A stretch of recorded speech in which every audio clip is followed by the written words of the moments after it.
if you work really hard at your trade, at your craft, and go around and go and say, you know, you want to audition to join Niger or these other National Youth Jazz Orchestra or these other groups, keep going. If it's your passion, if it's your love, go and do the brass bands, go and do the orchestras. Just talking musicals with you. Hello, I'm Lesley Knight, and welcome to the final part of our Just Talking Musicals special interview with professional musician Annette Brown. So far, we've covered great ways to get your name known in the right circles, the pace of 8 shows a week, live on tour, and the thrill of performing alongside world-renowned trumpet players who read like a who's who of the jazz, pop, and classical music world. In this final part of our chat, I want to get to the bottom of just what a young player needs to do if they've got their sights set on working as a professional musician in the West End.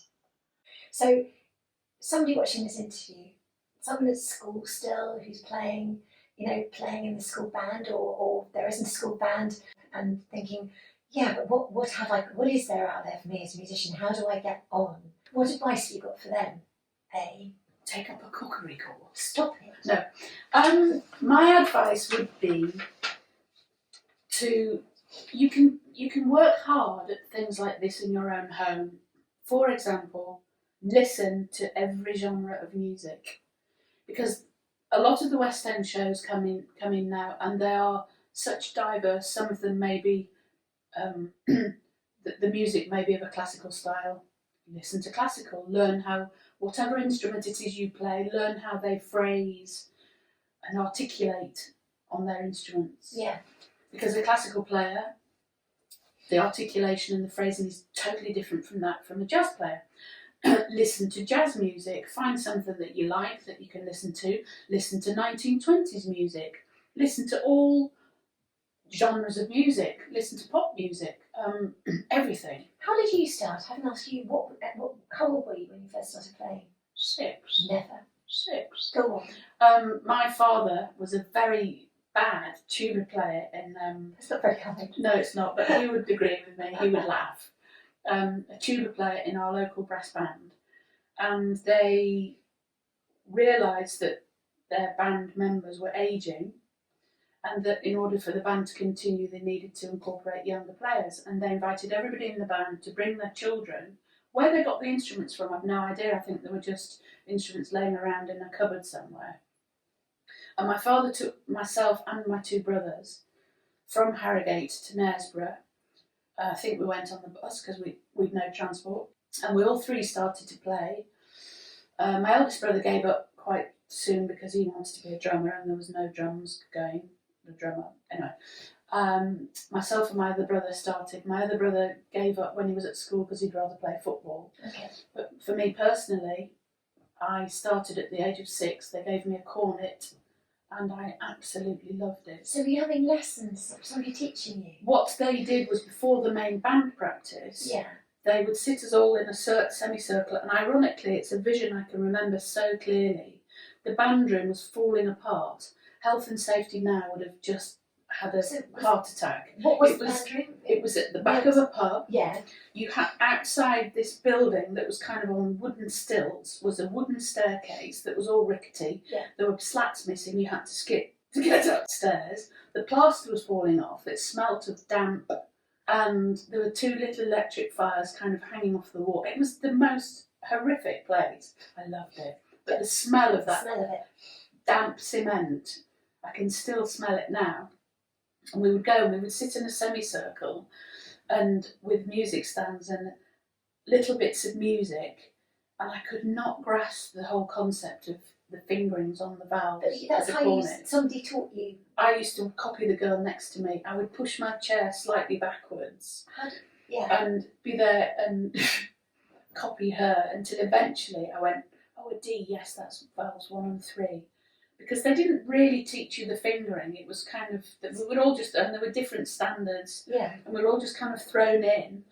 And then luckily, when I went to school, when I went to primary school, there was a gentleman there by the name of Wilf Heaton. Yeah. And for anybody out there who And this is up in Yorkshire. Up in Yorkshire, in Harrogate. Yeah. Anybody there who knows about brass banding, Wilf Heaton was a very well-known brass band arranger, composer. Yeah. I don't know how it came about, but he came to my primary school and they took the trumpet and gave me a cornet and gave me a trumpet, and Wilf taught me. And again, I can remember the smell of this battered old trumpet and the case. Can't describe it to you, but the case had red velvet inside. To me, it was like being given the crown jewels. I was given this case and I opened it up and there was this trumpet in red velvet, and I was like, can I use this? And I was primary school age, whatever that was. But kept on the brass banding tradition, which, as I say, was just a phenomenal grounding for musicians. And the school had a band which I played in, they had an orchestra that I played in, they had a choir that I sang in. Music was just... So you were developing your ear. Absolutely. And listening to all sorts of types of music. Yes, totally. What I found, and from the age of 6, that is phenomenal. It was in my blood. Yeah. And recently there was a young girl, the show that I've just finished was Nativity at the Hammersmith Apollo. Yeah. And there's a little friend of mine who's a drummer who lives up in Essex. She's only 13. And she sent me a text to say that she passed her grade 4 drum exam. And I said, that's wonderful. Why don't you come and sit in and watch us doing Nativity? That, again, was like her receiving the crown jewel. She was so excited. So her parents had to fork out humongous amounts of money to buy tickets to come and see the show. And I took her backstage and I'd said to Tommy, the drummer, can Julia come and sit with you? And I actually snuck her in because there's an age group now, or an age cap on people coming into theatre. Okay. She was actually too young to come in. Yeah. But she looked 16, so I got her in. And she sat with Tommy in his drum booth. And he has a booth because obviously the drums are so loud that he's separated from us. But he had a window and we could see him. And she sat and watched Tommy just playing his drums, and he had loads of percussion. And afterwards I was chatting to her in the interval and I said, how are you enjoying it? She said, oh, it's wonderful. And then she went on to tell me about another boy who's at her school, who's a phenomenal drummer. She said, it's just in his blood. He's just a brilliant drummer. And I said, but Julia, it's in your heart. And I said, and as long as it's in your heart, you can go on and be as brilliant as a drummer as you think he is, because actually probably you're a great drummer as well. So don't let his brilliance overpower you, because if it's in your heart, you will learn, you will pick things up. And I think that's right for any musician. Don't be put off by the fact that your mate next door might be brilliant now. Put the work in and you will be as brilliant, if not better than them. That's wonderful advice. Because it's in your heart and it's in... It's the passion, Oh, isn't it's it? the passion, yes. I wasn't the best player in that band. There were girls my age who would learnt it all and I just couldn't grasp. And then one day the penny dropped and I got the fingerings and I was away, and I don't know how I did it, but I worked from being third cornet, which is the low ranks in the brass band, to being the principal cornet player in a very short space of time. And I was doing solos at the age of 6, 7, 8, and of course the audience. It's And, being tenacious and keeping going, working at it. Isn't it? Absolutely, yeah. And also, I think, for me, I was lucky enough in my day. I was awarded a grant. I had to go and audition in front of a panel at North Yorkshire County Council, and I was awarded a grant to go to college. My parents, And that was to the Royal College. they couldn't afford to send me. And I think, unfortunately, that might be the way for a lot of musicians now. But I think in my heart it doesn't matter. If you work really hard at your trade, at your craft, and go round and go and say, you know, you want to audition to join Niger or these other National Youth Jazz Orchestra or these other groups, keep going. If it's your passion, if it's your love, go and do the brass bands, go and do the orchestras. When I went to college, it was very heavily theory and history and writing, and I didn't want that. I just wanted to perform. So go and perform. You don't necessarily have to go to college. What about technique? Because they say you go to college to learn the technique, don't they? Do you think that's where you got your technique? I think I was lucky enough, dare I say it, blow my own trumpet, I think I had the technique. Play your own trumpet. I had good teachers when I was at school. And If you want to learn the technique, then source out your favourite players that you might see on television. You might love it, your Simon Gardners, your Tony Fishers. Go and have private lessons. They can teach you something to learn in that one lesson. Okay, it might cost you £100. Get a part-time job, which is what I did. I had part-time jobs while I was at school, so I could afford to buy instruments and things. That was my passion. I wanted to buy, So save up money, go and have a lesson with Mike Laird, or Mike Laird's a classical trumpet player. Save up your money, go and have the lesson. Yeah. Go home, learn what you've been taught. It's the practice, isn't it? Put in the practice. Yeah. Couple of hours a day. Yeah.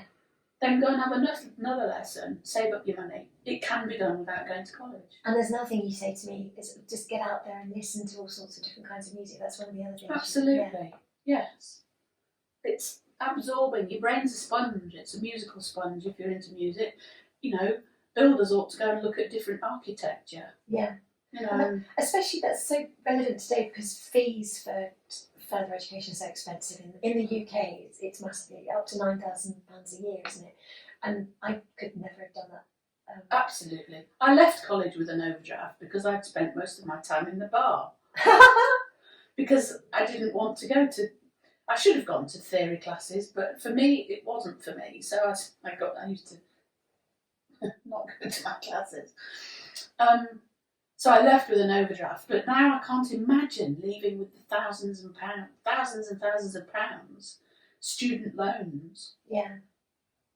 But you believe it is possible anyway by just going out there and, as you've been talking about today, they're just getting out there, listening, going to concerts, going to gigs and playing in amateur bands, just getting your experience Absolutely. can lead you to the right places and meeting the right people. That can work as well. Totally. Because there may be people who apply for college and don't get in for whatever reason. And it's not the end of the world. You blow it because you're too nervous, or you happen to do a fantastic audition, but for that year, for my year of college auditions, there just seemed to be a whole gaggle of trumpet players auditioning that year. Yeah. The following year, there might not be any. Yeah. Or people that are not up to their standards, so they take people because they want to fill the places. Yeah. So if you don't get in the first year, try again. Yeah. And in that year, go and have lessons. Yeah. Because the professors who are studying and teaching at these, professors who are at these colleges, you can go and have private lessons. Yeah. So the fees that you're going to spend going there, have private lessons. And at the same time, coming back to what you were saying earlier, get out there and play for down the road for 20 quid in a car, blah, blah, blah. But just don't go, well, it's not very much, but it's just the experience, and you don't know who's going to be sitting there listening to you, and you don't know where it's ever going to lead. Absolutely. Or it could be that somebody comes in, there are jazz nights, for example, where people just take along their instruments and have a blow. It could be that one of the guys who's in a West End show happened to walk in and be playing and go, oh, lovely playing. Why don't you come and sit in on my show? Yeah, because you sparkle. I mean, you sparkle when you play. Thanks, Lesley. You are sparkly. Annette, thank you for today. Thank you, Lesley. It's been wonderful to talk to you. And you too. Thank you for having me. Oh, it's been so wonderful. Just terrific. Annette Brown, superstar. Thank you. Superstar indeed. And aside from the fact that she's enormously talented, you honestly couldn't meet a kinder, funnier and all-round more wonderful person than Annette Brown. Huge thanks from us to Annette for inviting us into her home to talk about life as a professional musician and for her inspiring advice to young players. I'm Lesley Ann Knight. Thanks as ever to director and editor Katie Ridout. You can find Just Talking Musicals on Facebook, on our website justtalkingmusicals.com, and we're lurking on Twitter as well under the name of @NightAndRidout. Oh yes, and as ever, we'd love it if you press subscribe, and then you'll be the first to know when we post each new episode. Coming up, we're going back to Broadway to investigate how Rodgers and Hart came to write a musical about a heel who hung around small bars talking big, which resulted in one of the most talked about first night reviews in Broadway history. So, don't miss the fascinating story behind Pal Joey, next up on Just Talking Musicals. Just talking musicals, musicals with you.